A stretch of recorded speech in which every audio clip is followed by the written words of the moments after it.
ស្រៈអីដែលរឹកជាងគេស្រៈដែលរឹកជាងគេស្រៈ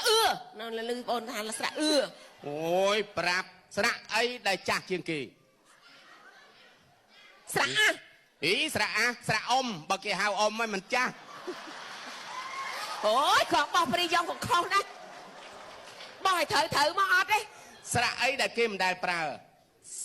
ស្រៈដែលតែស្រៈគេប្រើហើយស្រៈថាតាមគេថាពួកនេះមក